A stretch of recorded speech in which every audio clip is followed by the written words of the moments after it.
बोलो जयकारा बोल मेरे श्री गुरु महाराज की जय। कृष्ण और वैराग्य, कौन सा जीवन अच्छा है, कौन सा जीवन उत्तम है?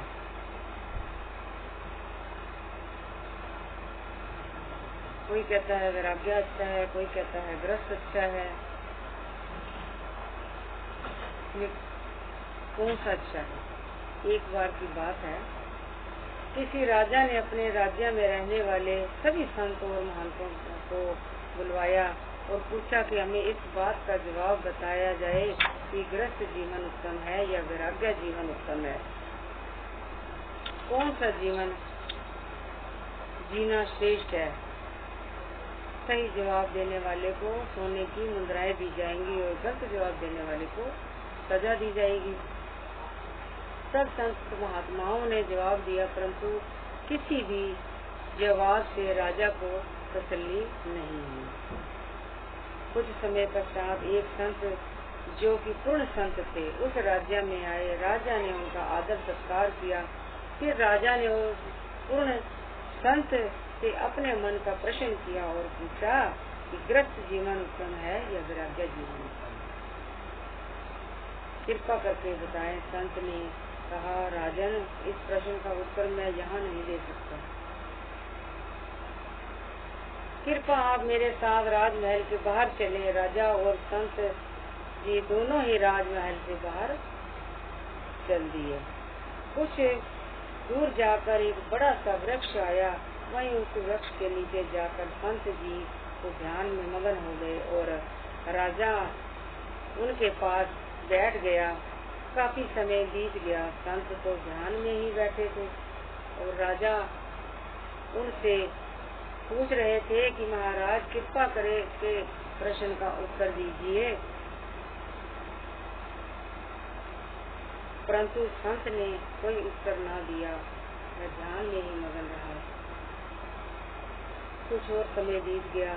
राजा को ठंड लगी और वह सोचने लगा कि कहीं से आग मिल जाए तो मैं अग्नि सेक लूं, बहुत ठंड लग रही है, लेकिन आग का प्रबंध कहाँ से होगा?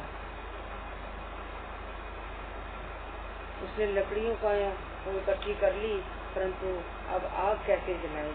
राजा यही सोच ही रहा था कि उस पेड़ पर एक चकवी का जोड़ा अपने बच्चों के साथ रहता था। चकवा चकवी यह सब राजा की बात सुन रहे थे। चकवे ने चकवी से कहा कि यह प्राणी हमारा मेहमान है, क्योंकि जहाँ हम रहते हैं यह आज वहीं उसी पेड़ के नीचे रहने आया है, तो अग्नि का प्रबंध हमें ही कर देना चाहिए। वह कुछ दूर उड़ा तो उसने देखा कि कुछ साधु संत यज्ञ कर रहे हैं।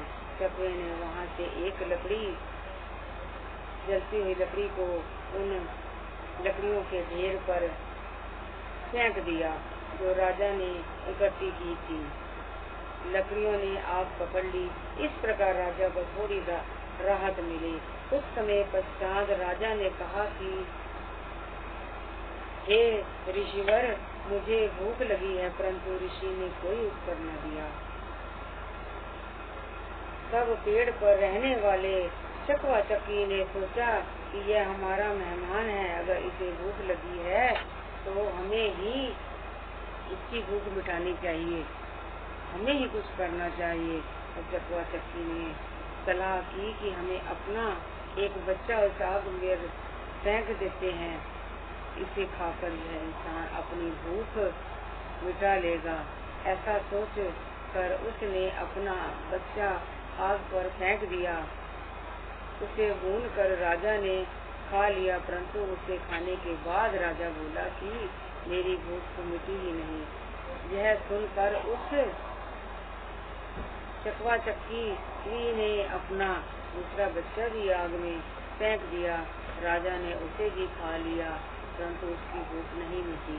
तो राजा कहने लगा कि मुझे तो अभी और भूख लगी है। वह चकवा चक्की सुन रहे थे। उन्होंने कहा, अब इसकी भूख मिटाने के लिए हमें ही आग में जाना पड़ेगा।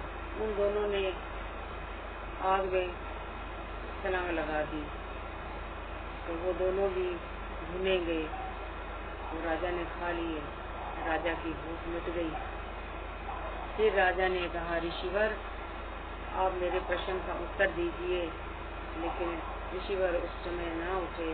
थोड़ी देर बाद जैसे थोड़ा समय निकला तो राजा ने फिर कहा, महाराज आप मेरे प्रश्न का उत्तर दीजिए। तो ऋषिवर उठे और कहने लगे, यहाँ नहीं। फिर चल दिए, गए एक राज्य में पहुँचे।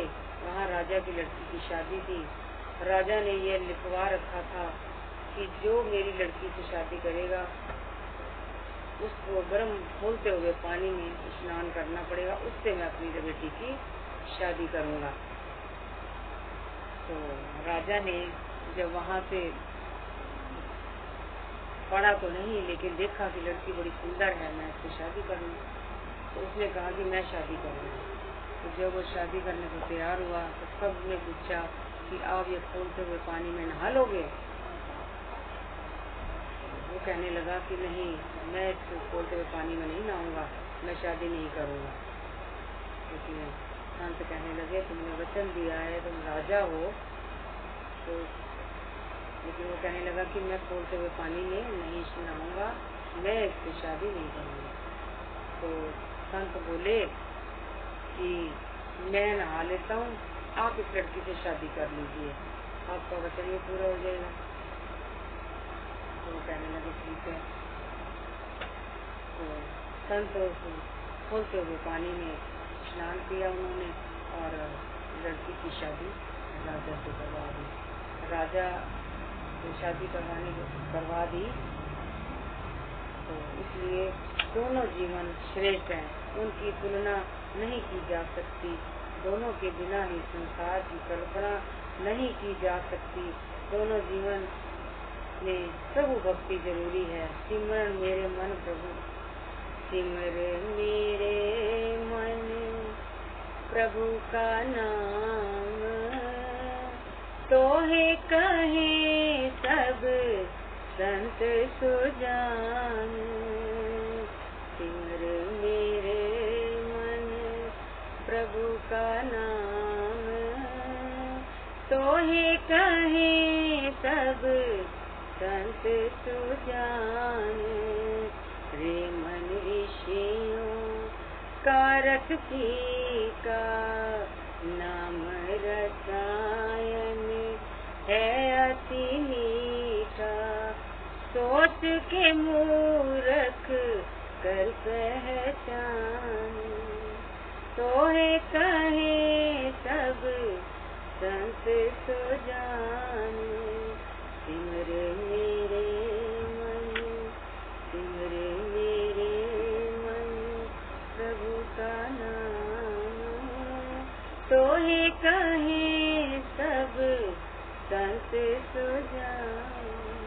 बोलो सच्चे दरबार की जय।